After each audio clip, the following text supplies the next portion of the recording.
إلا الله محمد رسول الله لا إله إلا الله محمد رسول الله لا إله إلا الله محمد رسول الله لا إله إلا الله محمد رسول الله.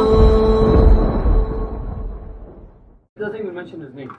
The hadith does not mention him. This shows that he wasn't one of the big Sahaba, the Kibar Sahaba, one of the biggest, the big four, like you have the Ashar Mubashara, the big 10, and then you have the Khulafa Rashidin, the big four, Abu Bakr, Siddiq, Umar, Uthman, Ali, radiallahu anhum. It wasn't one of those.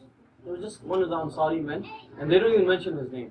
So he came in, and they said that we were all looking at him, and they're like, amazed. This is one of the people from Jannah, mashallah. They didn't say anything. They went on, they prayed, and they went home. The next day, the Prophet was sitting with the Sahaba again, and he repeated the same thing, that right now, a person from Jannah is going to enter from that door. Again, they started looking, and the same man entered. And then the third day, the same thing happened again. Same man entered the third day. Now the Sahaba are wondering what's going on. 3 days in a row, the Prophet ﷺ, and remember that's another amazing thing. The Prophet ﷺ, shows the miracle of the Prophet ﷺ. He's sitting in the masjid, and he's not like Superman that he can see through the walls or anything like that. But he knew this man is coming, and he knew that who's coming exactly. Allah subhanahu wa ta'ala has told him, revealed to him who will come. So the Sahaba are wondering who's this man and what does he do? What is this special thing that he does that he is from the Ahl Jannah? He's getting the Bashara right here in the city. Remember we see Abu Bakr and Umar radiallahu anhum and all the Sahaba, they were from the Ashara Mubashara. They were the ones who were given glad tidings. In one hadith, the Prophet mentions all 10 names and says they are from the Ahl Jannah. And we know their special. It's not even necessary going to them. Just hearing their names, things go through our minds, the stories and the legends that they did in their lives or what they went through. Now the Sahaba, they're sitting there wondering what's going on. So one of them, Abdullah ibn Amr radiallahu anhu, he goes to the Sahabi after the prayer.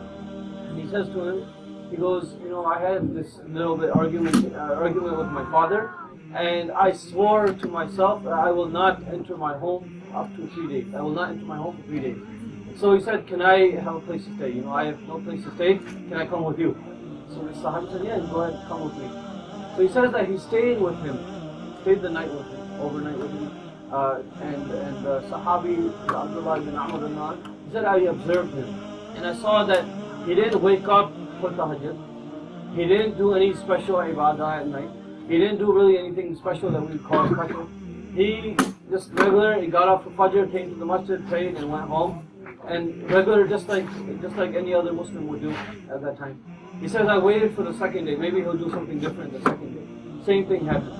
And the third night again, same thing happened. He didn't do anything special. So the Sahabi's wondering, what's going on? He's just perturbed. He's like, what's going on? What's he doing that's so special? He says, he comes to the Sahabi after that, and he says that, I have something to tell you. I have something to confess. He says that I kind of made up that story about my father and me. We had a small argument, but it wasn't that big deal. The reason why I said this is I wanted to see what the a'mal you were doing. I wanted to see what actions you are doing. That Rasulullah 3 days in a row, he told us that you are from the Ahl Jannah, you are from the people of Jannah. And then he told him that, please, if you just tell me what is it.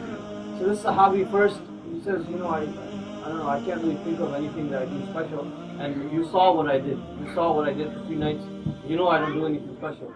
And then he goes, well, you know what, there's one thing, maybe, I don't know, maybe this is what Allah accepted. He says that every time I go to sleep, every time before I go to sleep, I forgive everybody.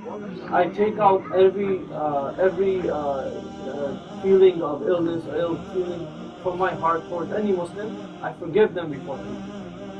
And then the Sahabi says, that's that is the amal, that is the deed that has made you from the Jannah.